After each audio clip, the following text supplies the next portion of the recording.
right. Good afternoon, good morning, good evening, good night. Whatever time it is in your part of the world, I'm happy to see you. Thank you so much for hanging out with me. Today, we're talking about our renewed writing goals for this mid year of 2023. So, some of you may have set some writing goals in January, as we often do, because why? It's the beginning of the year, and we want to be able to share.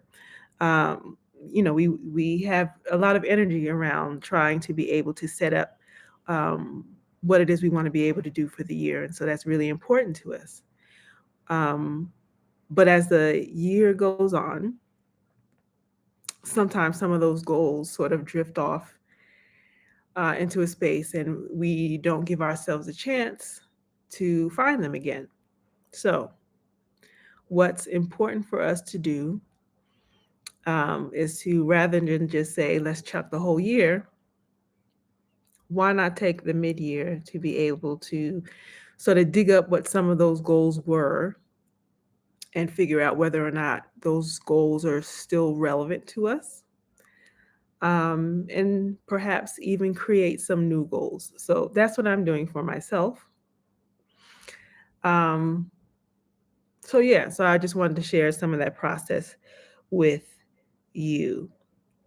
So, first thing I started to do in this process for myself um, was to look at the goals you wanted to set in the beginning of the year.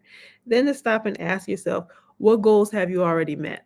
What have you been successful on? Why not start off on a positive footing when you think about putting your goals together for the year, right? Then you think about what didn't you meet? What goal didn't you meet and why? Be honest with yourself when you're answering this question. You're not asking yourself what goals didn't you meet because you want to punish yourself. That's not really the purpose of the question. The purpose of the question is to help you figure out honestly what happened, and what how can you change your behavior so that next time you'll be more successful. This is all in the spirit of helping you be more successful rather than punish you for so-called bad behavior. Why? Because we're adults and we don't need to punish ourselves. That's not really how we work.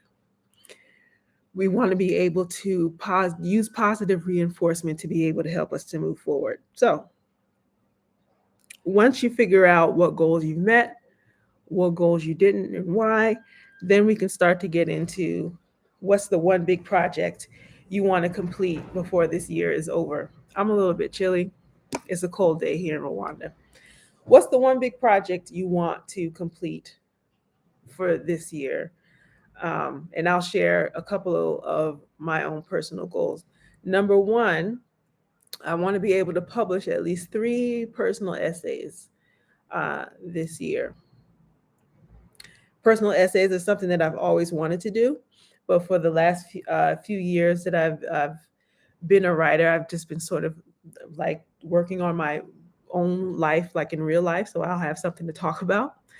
But also because I was working on my freelance writing business, and I was just sort of finding that trying to build skills in 2 places at one time was just a bit too much for me. Now that I have my freelance writing business in a good place, I'm able to make space to be able to practice writing on something else, right? So, number one, I want to be able to publish at least 3 personal essays, and then my second goal for my freelance writing content marketing business is to have at least 3 consecutive months of making at least $10,000 in the month. Where I am at the current moment is I'm hovering around a $7,000 to $8,000 a month, which is pretty good for me. Um, but I really want to be able to get it to the $10,000 mark. So, in order for me to meet those 2 goals, the publishing the 3 personal essays and then the at least making at least $10,000 a month in my freelance content marketing business, I have to think about, what do I have to do to make these two goals happen? So the first thing, in order for me to be able to do the personal essays, the reason why I wasn't meeting my goals for writing the personal essays is because I was waiting until the end of the day to write. That's not the time for me to write at the end of the day, especially for things that are important to my personal well-being. So what I have done is I've created space early in my schedule. I usually have, like my own personal pull my life together time in the mornings from like 6 to 10, 6 to 11 before I ask to actually start to get into doing work stuff for my freelance writing business. So I've decided that I have to put forth about an hour of space in that early morning chunk of time for myself. Take an hour of that at least 2 to 3 days a week to be able to focus on writing my personal essays. I always say that for the things that you need to do for yourself, you have to do that when your energy is the highest. And for a lot of people who work 9 to 5, they find it difficult to be able to do other things in their lives besides work, is because they're using the best of their energy for the job that they don't even want to be at. So, because I know that, if there's something that I want to do for myself, I have to put it in the morning because that's when my energy is the highest.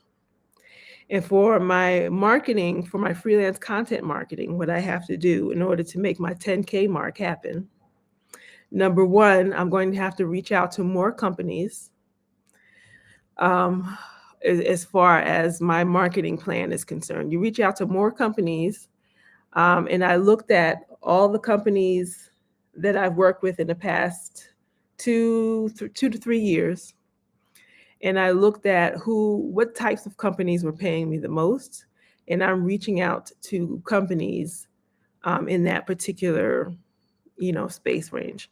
So mostly tech companies, but mostly working in the software space.